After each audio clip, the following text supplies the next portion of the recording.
Kung masubukan nyo itong gawin ay iwan ko na lang kung hindi kayo balik-balikan ni Suki at uordiran pa kayo. I-share natin yung ating version na ito para sabay tayong kumita. Kaya tara na. So dito gagamit ako ng 500 grams ng first class flour at nilagyan ko ito ng half tablespoon ng yeast. At half cup light brown sugar, half tablespoon ng vanilla extract, 1 teaspoon ng iodized salt. At dito meron akong 2 piraso ng egg yolk at lagyan ko ito ng cold na evaporated milk. Yung evaporated milk ko dito ay galing pa ito sa chiller. Diretso ko na dito nilagay. Naglagay ako ng food coloring na chocolate brown na 1/2 teaspoon at 2 tablespoon na cocoa powder. Maglagay ako dito ng 1/3 cup ng margarine. Pwede kayong gagamit dito ng lard or shortening. Pwede ding butter. Meron ako ditong na-grated na patatas at ito'y malamig galing pa ito sa chiller. Tinimbang ko yung patatas natin ay nasa 110 grams. Kung sa cup naman ay sobra sa kalahati sa cup. At konti lang naman yung ating dough, mga ga na ito. Kung wala kayong machine na pwedeng magpakinis nito, ay pwede na masahin nyo lang ng mano-mano ito.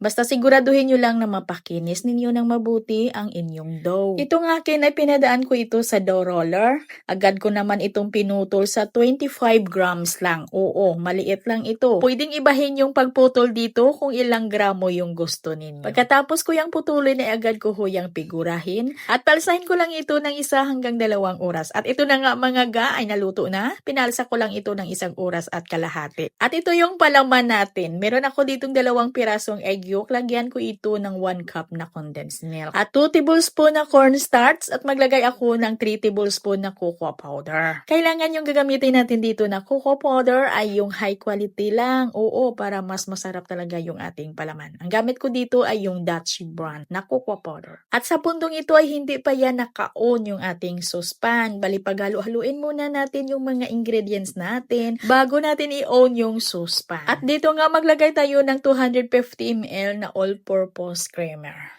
At diretso lang talaga natin itong haluin hanggang sa lumapot. Lutuin lang ng mabuti para lutong-luto talaga yung condensed milk. Napakasarap talaga yung palaman natin na ito ga, promise. Pag masubukan nyo to, balikan mo yung video na to ha.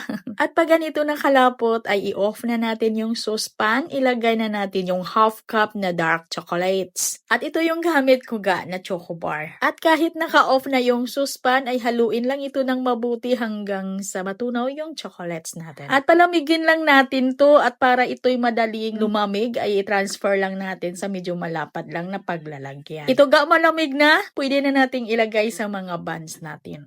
At ito'y naka-room temperature lang ha, hindi ko ito nilagay sa chiller. So ilipat lang sa mga plastic piping bag, ito'y malamig na, hindi na tayo dito mapasok. Pwede na ang nating ipipe. At butasan lang natin yung mga buns natin para malagyan ng palaman. Pagkatapos lahat malagyan ng palaman ay i-dip natin sa melted chocolates. At mag-dust tayo dito ng cocoa powder sa ibabaw. Itong cocoa powder na ginamit natin na yung nilagay natin sa ibabaw ay yung ordinary lang yung nilagay ko. Oo.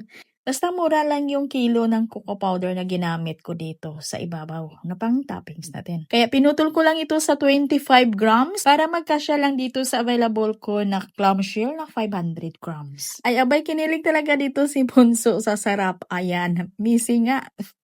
Talagang magrarawit yan. Kaya nga tinawag yang missy. Ang lambot daw ng dough natin. At hindi rin nagpapahuli yung ina kahit bawal. Ay hala, sige. Hanggang dito lang yung video natin. Maraming salamat at bye-bye. Yummy! Yun.